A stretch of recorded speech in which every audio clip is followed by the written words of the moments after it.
মে দিবস হচ্ছে শ্রমিকদের অধিকার আদায়ের জন্য একটি সংগ্রামী দিন। আমরা বাংলাদেশের স্বাধীনতা উত্তর আশা করছিলাম দেশের মানুষ, রাষ্ট্র ব্যবস্থা এবং সরকার বিভিন্ন ডিপার্টমেন্ট শ্রমিকদের ন্যায্য অধিকার এবং ন্যূনতম যে মজুরি জাতিসংঘের পক্ষ থেকে যে নতুন মজুরি ধার্য করা ছিল সেটি বাস্তবায়ন হবে, কিন্তু আদৌ স্বাধীনতা আজকে 56 বছর হলো কিন্তু এটি বাস্তবায়ন হয়নি। এখনো শ্রমিকদের তাদের বেতনের জন্য মাসিক যে বেতন, সেই বেতনের জন্য তাদেরকে ধর্মঘট করতে হচ্ছে এবং ধর্মঘট করতে গিয়ে, আন্দোলন করতে গিয়ে জীবন দিতে হচ্ছে। এরপর দেখা যাচ্ছে যে শ্রমিকদের কথায় কথায় অন্যায়ভাবে ছাঁটাই করা হচ্ছে। এরপরে আজকে মোটর শ্রমিকের সারা বাংলাদেশেই যে দেখা যাচ্ছে যে একটি সুপ্ত এবং গুপ্ত চাঁদাবাজি শুরু হয়ে গিয়েছে।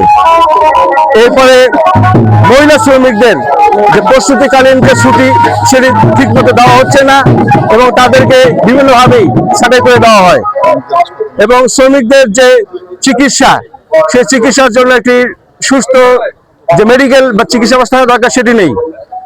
এরপর হচ্ছে রেশনিং সিস্টেমে শ্রমিকদের আমরা আশা করতেছি যে একটি কার্ড সৃষ্টি করা এবং যাতে শ্রমিকরা প্রতি মাসেই রেশনিং সিস্টেমে তারা কিছু খাদ্য যে মৌলিক যে বিষয়গুলো আছে সেগুলো পায়, সেটা নিশ্চিত করা দরকার।